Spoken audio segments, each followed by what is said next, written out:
നമസ്കാരം. കേരള ക്രിക്കറ്റ് അസോസിയേഷനുമായുള്ള വിവാദങ്ങൾക്കിടെ മലയാളികളുടെ പ്രിയതാരം സഞ്ജു സാംസൺ വീണ്ടും ഇന്ത്യൻ കുപ്പായത്തിൽ ക്രീസിലേക്ക് എത്തുകയാണ്. ഇന്ത്യയും ഇംഗ്ലണ്ടും തമ്മിലുള്ള T20 പരമ്പരയിലെ ആദ്യ പോരാട്ടം രാത്രി 7 മണി മുതൽ കൊൽക്കത്തയിലെ ഈഡൻ ഗാർഡൻസിൽ നടക്കാൻ പോവുകയാണ്. സൂര്യകുമാർ യാദവിന് കീഴിൽ ശക്തമായ ടീമുമായിട്ടാണ് ജോസ് ബട്ട്ലറുടെ ഇംഗ്ലണ്ടുമായി ഇന്ത്യ കൊമ്പ് കോർക്കാൻ ഇറങ്ങുന്നത്. അവസാനമായി കളിച്ച 2 T20 പരമ്പരകളിൽ ബംഗ്ലാദേശ്, സൗത്ത് ആഫ്രിക്ക എന്നിവരെ കെട്ടുകിട്ടിക്കാൻ ഇന്ത്യക്ക് സാധിച്ചിരുന്നു.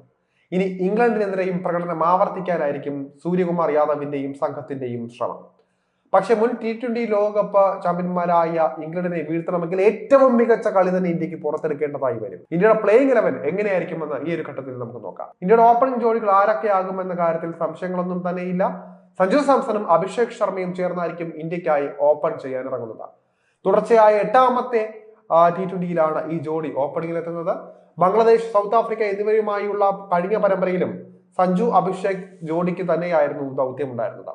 ഇപ്പോഴത്തെ വിവാദങ്ങളും ചാമ്പ്യൻസ് ട്രോഫി ടീമിൽ നിന്ന് തഴയപ്പെട്ടതുമെല്ലാം സഞ്ജുവിന്റെ പ്രകടനത്തെ ബാധിക്കുമോ എന്ന ആശങ്ക ആരാധകർക്കുണ്ട്.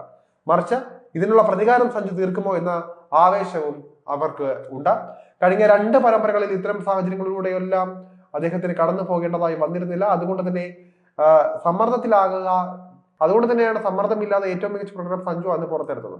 5 T20ക്കിടെ 3 സെഞ്ചുറിയാണ് അദ്ദേഹം വാരി കൂട്ടിയത്. ഇന്ത്യൻ മധ്യനിരയിലേക്ക് വന്നാൽ 3ാം നമ്പറിൽ യുവതാരവും ഓൾറൗണ്ടറുമായ തിലക് വർമ്മ കളിക്കും.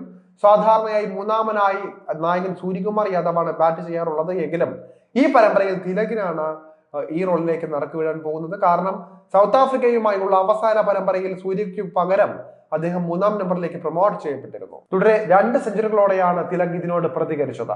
ഈ കാരണത്താൽ തന്നെ ഇംഗ്ലണ്ടിനെതിരെയും തന്റെ ഫേവറേറ്റ് പൊസിഷൻ തിലകിന് നൽകി സൂര്യ വീണ്ടും 4ാം നമ്പറിലേക്ക് ഇറങ്ങും. 4ാമനായി 169.68 സ്ട്രൈക്ക് റേറ്റിൽ 1595 റൺസ് സ്കൈ നേടിയിട്ടുണ്ട് എന്നാണ് അറിയുന്നത്. 5ാമനായി ക്രീസിലെത്തുക സ്റ്റാർ ഓൾറൗണ്ടറായ ഹർദിക് പാണ്ഡ്യയാണ്. ഈ പരമ്പരയിൽ ഇന്ത്യ ജയിക്കണമെങ്കിൽ ബാറ്റിങ്ങിനൊപ്പം ബൗളിങ്ങിലും അദ്ദേഹത്തിൽ നിന്നും മികച്ച സംഭാവനകൾ അത്യാവശ്യമാണ്. ഹർദിക്കിന് ശേഷം ഫിനിഷിംഗിൽ റിങ്കു സിംഗിന്റെ ഊഴമായിരിക്കും ഉണ്ടാവുക. അതിനുശേഷം ഇന്ത്യൻ ക്രിക്കറ്റിലെ പുതിയ താരോദയമായ യുവ സീം ബൗളിംഗ് ഓൾറൗണ്ടറായ നിതീഷ് കുമാർ റെഡ്ഡിയും കളിക്കുന്നതാണ്. തുടർന്ന് 8ാമനായി ഇടം കൈ സ്പിന്നറും ഓൾറൗണ്ടറുമായ അക്ഷർ പട്ടേൽ കളിക്കും. ഇന്ത്യയുടെ ബൗളിംഗ് ലൈനപ്പിൽ ഒരു സ്പെഷ്യലിസ്റ്റ് സ്പിന്നറും 2 ഫാസ്റ്റ് ബൗളർമാരും കളിക്കുന്നുണ്ട്. വരുൺ ചക്രവർത്തി ആയിരിക്കും ടീമിന്റെ പ്രധാന സ്പിന്നർ. പക്ഷേ പേസ് നിരയിൽ പരിചയസമ്പന്നനായ മുഹമ്മദ് ഷമി കളിച്ചേക്കില്ല എന്നറിയുന്നുണ്ട്.